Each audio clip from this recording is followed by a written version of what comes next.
Está no ar Diálogos com Anderson Junque. Olá, seja muito bem-vindo ao programa Diálogos, que nesta semana vai discutir a saúde emocional e o relacionamento humano. Quem está aqui comigo para conversar, debater e aprofundar essas questões, o psicólogo e também professor de filosofia, Wilson Montevecchio, a quem eu desde já dou aqui as boas-vindas. Professor Wilson, seja muito bem-vindo ao programa Diálogos, é sempre uma alegria e uma imensa honra recebê-lo. Obrigado pela presença. Eu que agradeço a gentileza do convite, estou à disposição aí para a gente conversar. Então vamos conversar sobre um assunto que é de real importância, especialmente nos nossos tempos, professor, sobre a saúde emocional, né? Gostaria que o senhor fizesse uma fala aqui, fazendo as considerações, as definições daquilo que nós podemos entender como saúde emocional. Perfeito. Quando a gente fala em saúde, né, muitas vezes a gente acaba tendo, de maneira genérica, a perspectiva de que nós estamos falando de alguém que não tenha uma mazela, que não tenha uma doença, que não tenha uma patologia, né? E muitas vezes esse exemplo, ele simplifica muito, né? Dizer, olha, alguém tem saúde, ele não tem um problema. Na verdade, saúde, ele se amplia muito mais no sentido de você conseguir vivenciar as suas potencialidades, as suas perspectivas de maneira mais ampliada. Tentando resumir de maneira mais simplificada, eu diria que quando a gente fala de saúde, principalmente mental, nós estamos falando que as emoções, nós estamos falando que os pensamentos, nós estamos falando que os sentimentos, as nossas ações, elas estão interligadas, elas estão articuladas, dando, digamos assim, uma fluidez para a vida. Que a vida possa ir se desenvolvendo de maneira a estar acontecendo sem, digamos assim, impedimentos que podem estar acontecendo por questões de contextos, por questões, né, muitas vezes que a pessoa, né, nem sempre tem clareza do que está acontecendo, mas que ela vai conseguindo resolver as suas coisas de maneira a não impedir que ela possa produzir, construir, enfim, levar a vida dela como ela acha melhor. De alguma forma, o senhor está dizendo, então, que saúde é muito mais do que não estar doente. Sim, porque na verdade, muitas vezes, quando a gente fala de saúde, a gente está limitado muitas vezes a olhar que alguém não está hospitalizado, é até aquela brincadeira, nossa, você tem saúde, você está bem. E muitas vezes a pessoa tem realmente uma condição física ok, mas muitas vezes ela não está bem, muitas vezes ela não está conseguindo realizar a vontade dela, os sonhos dela, muitas vezes ela não está conseguindo construir significados para que a vida dela possa fluir de uma maneira melhor. Então eu vejo a saúde de uma maneira mais ampla, né? Entendendo uma situação de bem-estar que a pessoa tem, obviamente, mas que ela possa construir aquilo que ela tem desejo também, que ela possa avançar naquilo que faz sentido para ela. Quero aproveitar nessa linha, professor, e entrar numa questão que eu acho que é de fundamental importância quando a gente fala de saúde, né? Seja ela emocional ou física, que é a questão do relacionamento do sujeito. E queria que o professor aqui fizesse uma fala esclarecendo essa relação nas várias perspectivas, né? O sujeito na relação com ele mesmo, na relação com o outro e também na relação com o mundo onde ele existe, né? Perfeito. Na verdade, toda relação, ela tem um pressuposto, né? Que pressuposto é esse? É o pressuposto da intenção. Todo ser que se relaciona com outro ser, ele tem uma intenção de estar com o outro a partir de uma perspectiva, a partir de um contato, a partir de um interesse, né? Quando eu vou falar de relacionamento, eu vou iniciar a partir daquilo que eu olho dos meus valores, daquilo que faz sentido para mim, daquilo que eu quero para minha vida. E a partir daí eu começo a trazer esse interno para as relações externas. Ou seja, eu estou me relacionando com uma outra pessoa que também tem valores, que também pensa, que também tem sonhos, que também tem vontade. Então, na verdade, elas são construções que são feitas a partir daquilo que cada um pode dar, né? Por isso que eu gosto sempre de falar com meus alunos, muitas vezes com os meus clientes, que cada um dá o que tem, né? Não dá para você construir uma relação baseada principalmente numa perspectiva idealizada. Porque muitas vezes a gente fala assim, porque a minha mãe tinha que ser assim, porque meu pai tinha que ser assim, porque a minha namorada, porque o meu filho... Rapaz, não dá para a gente pensar a partir da idealização, a gente tem que pensar a partir do que as pessoas são, do que as pessoas podem oferecer. E aí a gente vai construindo o diálogo possível, aquilo que dá realmente para fazer, né, para construir algo que possa ser bom, não só para mim, mas para o outro também. Então existe aquela máxima de vida ideal não é a vida real. Olha, esse é um ponto que eu vejo acontecer muito, mas com muita ênfase, né, no consultório onde eu atendo. Porque muitas vezes as pessoas vêm, né, internalizadas aí com contextos que, de alguma maneira, pedem para que elas possam exercer uma certa idealidade. É o ideal de marido, é o ideal de pai, é o ideal de estudante, é o ideal, né, de profissional, enfim. Mas aí quando a gente começa a conversar e ver realmente a vida dela e como é que ela consegue dar conta disso, que é a vida dela concreta, e a gente começa meio que olhar para isso e falar assim, mas e aí? Esse ideal todo aí que você está falando, ele consegue traduzir isso numa vida legal para você? Ou você sente que isso impede você de construir outras coisas, que impede você de ampliar os seus horizontes? E aí, a partir daí a gente vai olhando o que a pessoa é de verdade, o que a pessoa pode dar naquilo que ela vai construir da vida concreta dela.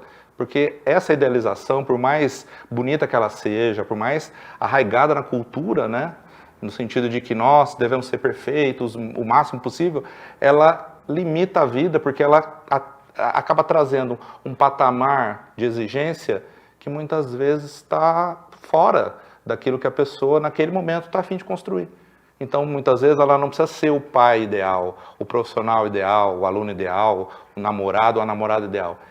Talvez ele seja aquele ser que pode, sim, fazer algo que seja dentro da realidade dele, que seja possível, que seja autêntico e que ele possa, a partir daí, fazer dessa vida algo que possa ser construído de uma maneira mais efetiva, no cotidiano, né? Não fica aquela coisa de que enquanto eu não atingir aquele objetivo, aquele ideal, eu vou conseguir realizar, eu sou merecedor de uma coisa ou de outra. Então, viver a vida na sua profundidade significa vivê-la como ela é.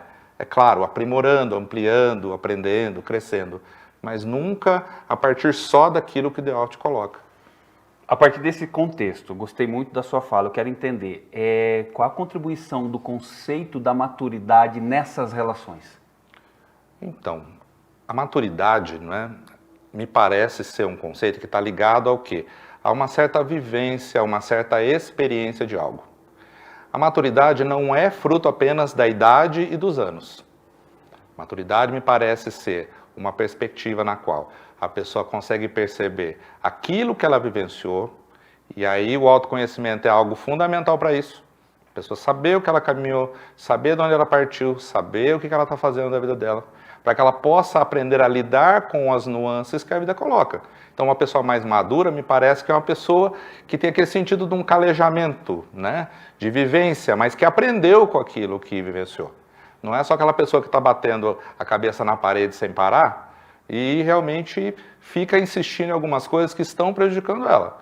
Então, me parece que ao aprender com a experiência, a gente começa a vivenciar a mesma experiência da vida de uma maneira um pouco mais leve, de uma maneira mais tranquila, ou com condições, um repertório que seja muito mais efetivo para lidar com as dificuldades que a vida vem a colocar.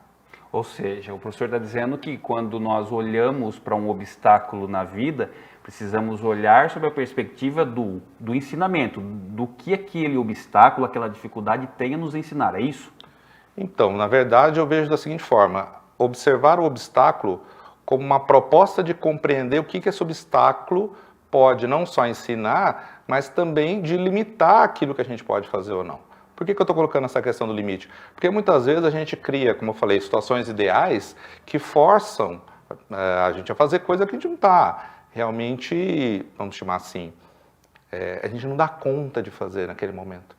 Então, quando você tem um pouco mais de maturidade, você vê obstáculos e fala assim, esse obstáculo é algo que eu posso dar conta dele? É algo que realmente nesse momento eu não dou conta, então eu vou aguardar um pouco mais, eu vou pensar num outro momento. Então, o obstáculo em si, ele te dá a chance de entender melhor a realidade e aí você avalia como você quer olhar para isso, como você quer lidar com isso. Porque muitas vezes, igual eu estava brincando com uns amigos, né? Eu estou agora aos 50 anos fazendo aula de bateria. Nossa, é uma coisa legal. Mas eu nunca vou me tornar um baterista conceituado, como aqueles que, né, já me precederam na música.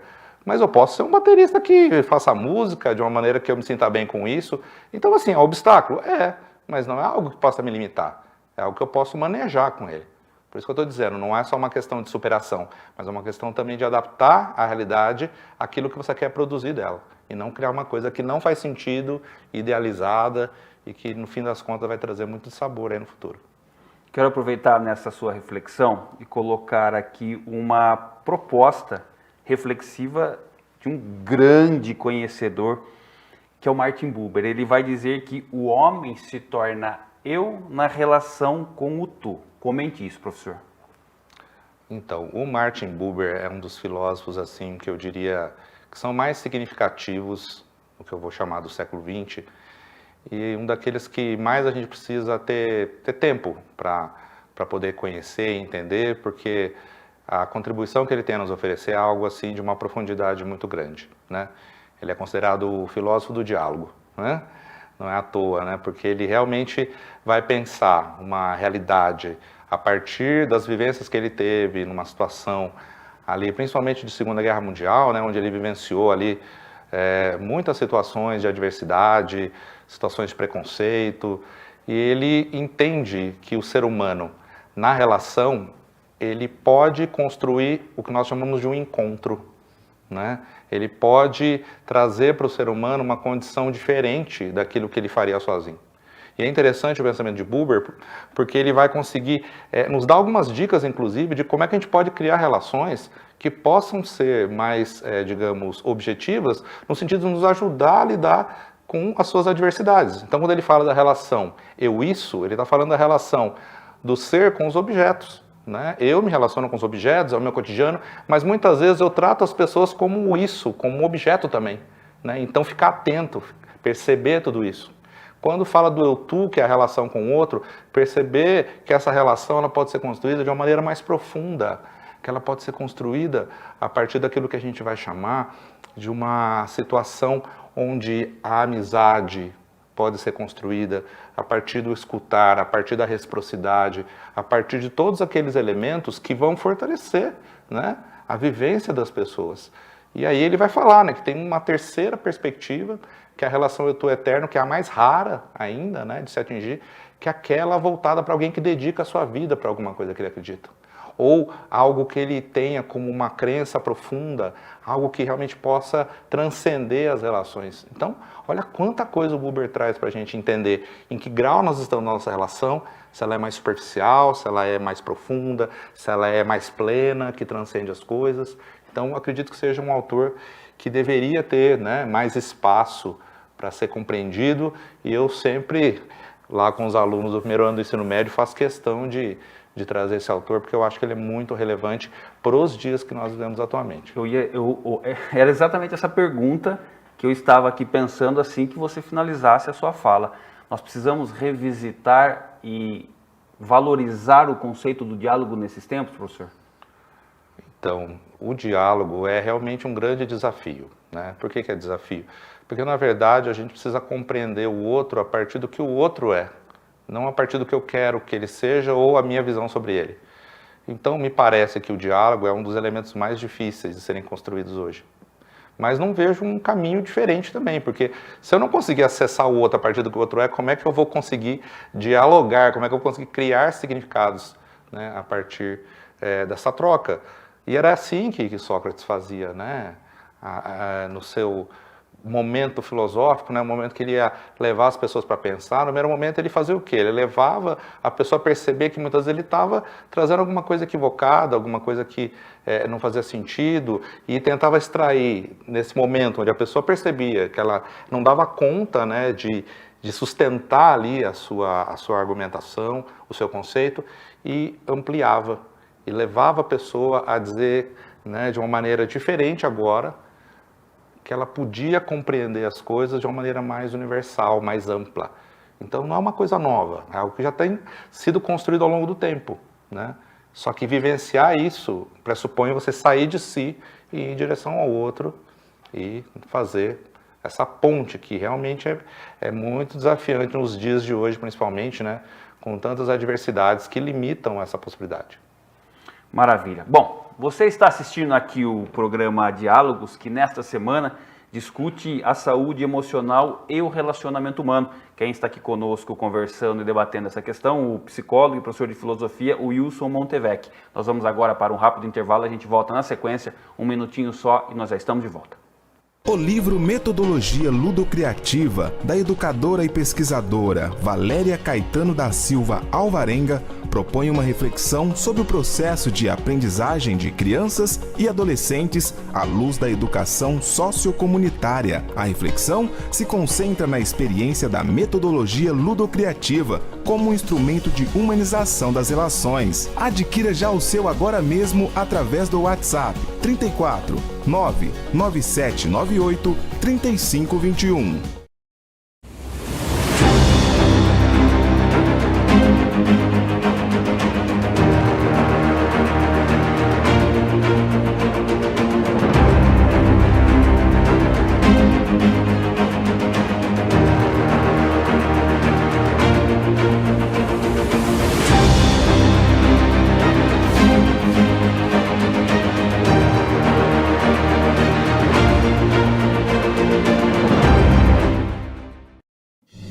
Estamos apresentando Diálogos com Anderson Junque.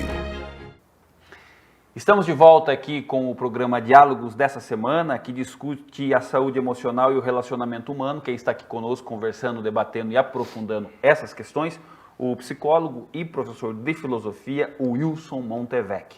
Wilson, eu quero retomar o início desse segundo bloco colocando o conceito, né, a questão da busca do sentido da vida. Essa é uma questão que nós precisamos também revisitar? Olha, eu acredito que profundamente também, como o Buber, né?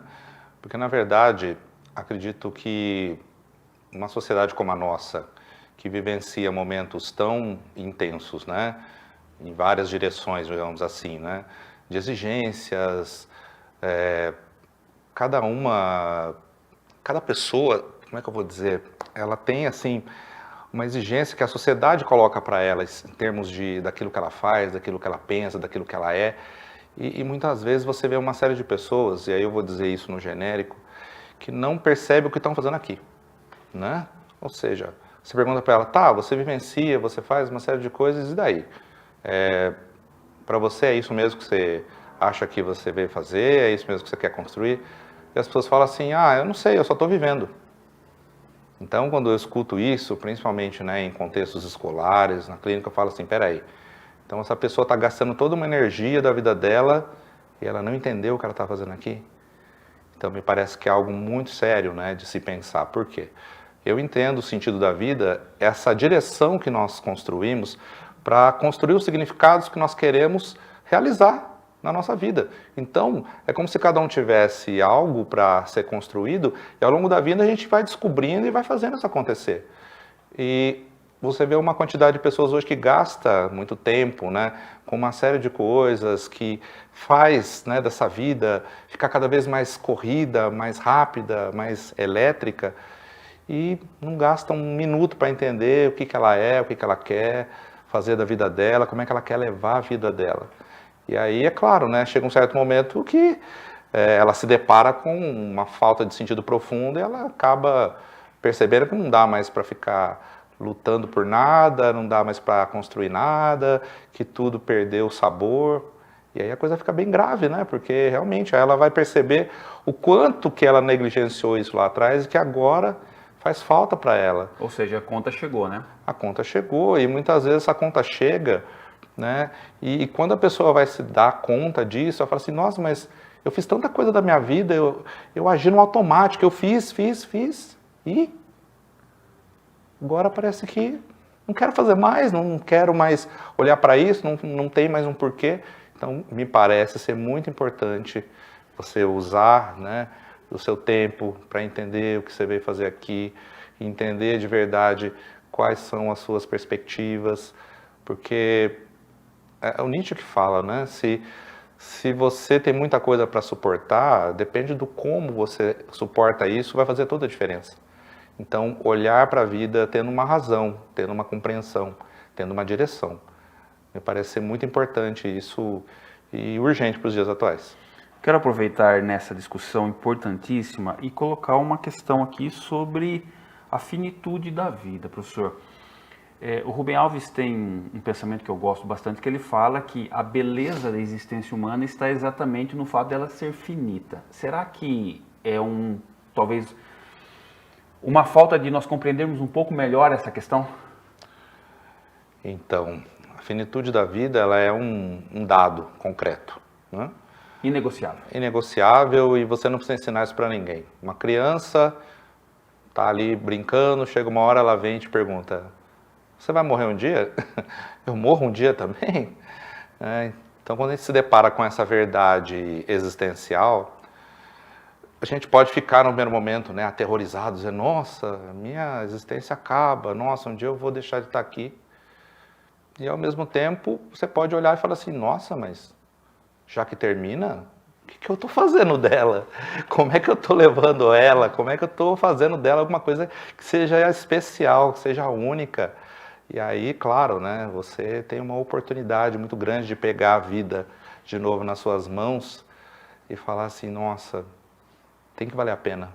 Vou fazer dela realmente algo que seja o melhor possível. Porque já que um dia termina, que eu possa terminar da melhor maneira possível, né? Olhando para trás e falar: nossa, eu vivi.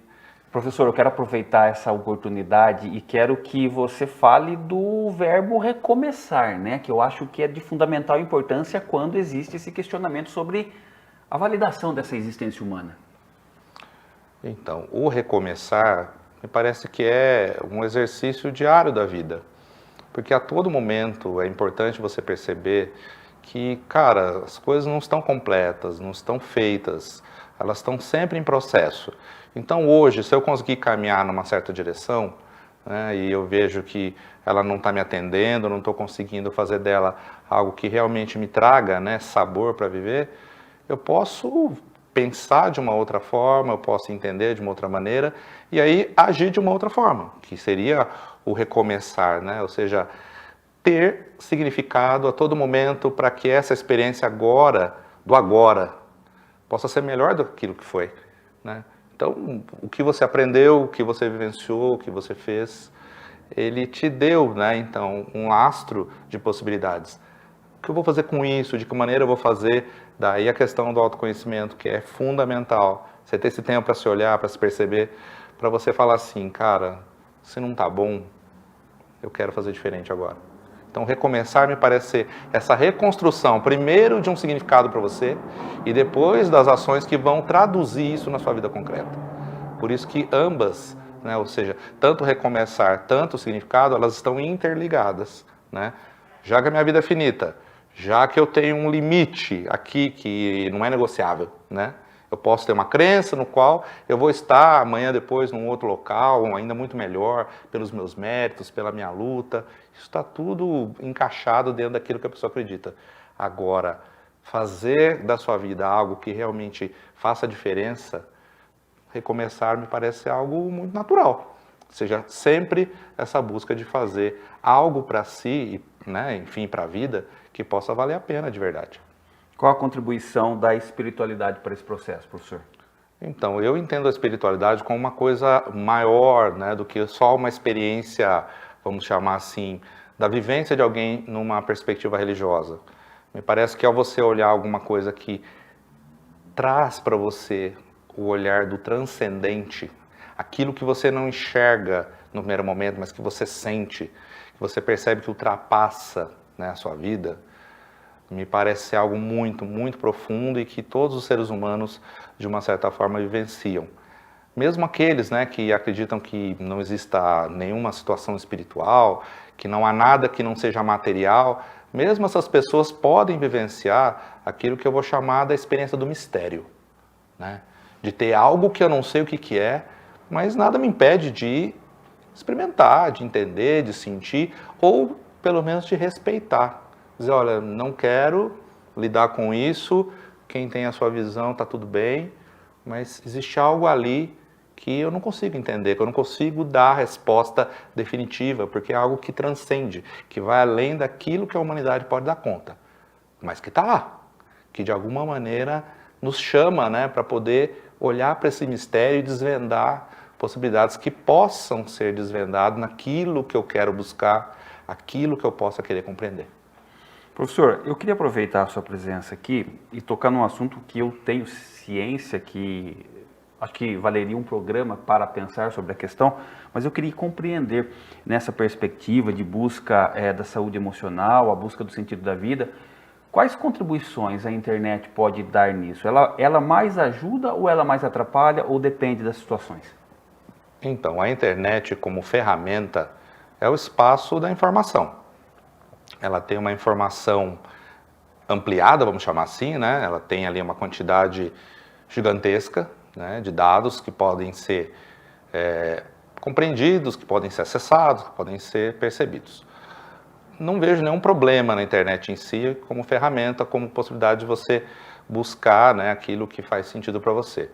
O que eu vejo, na verdade, é uma quantidade muito grande de pessoas buscando, principalmente nas redes sociais, um espaço de maior visibilidade. Então eu preciso postar uma foto, eu preciso postar um comentário, eu preciso postar alguma coisa que de alguma maneira vai chegar até alguém e esse alguém vai me validar com um emoji ou com um aceite ou não.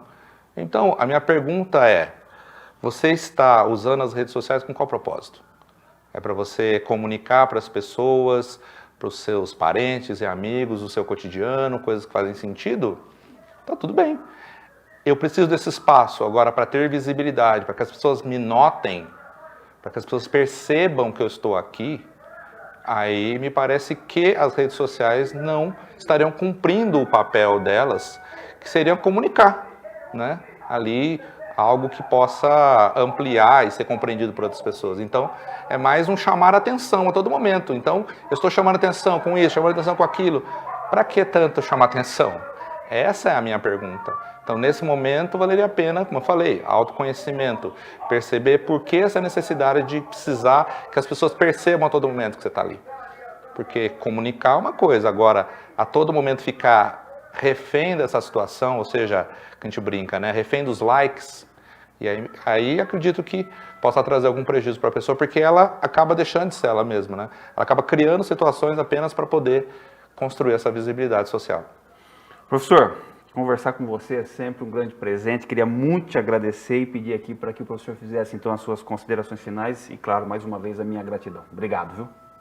Eu que agradeço a oportunidade, né? Vir um convite de você para mim é uma honra, é um prazer, né? É uma experiência maravilhosa. Eu queria te agradecer pela oportunidade, pela possibilidade, né, de dividir um pouquinho, né, daquilo que a gente vivencia, tanto no consultório quanto na sala de aula, e torcer, né, para que as pessoas possam aí ampliar os seus horizontes, pensar um pouco mais lá na frente, e que para isso o autoconhecimento é uma ferramenta fundamental para que as pessoas possam ir cada vez mais longe. Então, muito obrigado pela gentileza do convite e valeu a experiência. Maravilha. Professor Wilson Montevec, saúde e paz, Deus abençoe sempre. Obrigado. Você assistiu aqui mais uma edição do programa Diálogos, que nessa semana conversou com o psicólogo e professor de filosofia, Wilson Montevec, sobre a saúde emocional e o relacionamento humano. Fique aí atento aos nossos canais para receber outros conteúdos. Um forte abraço para você e até mais.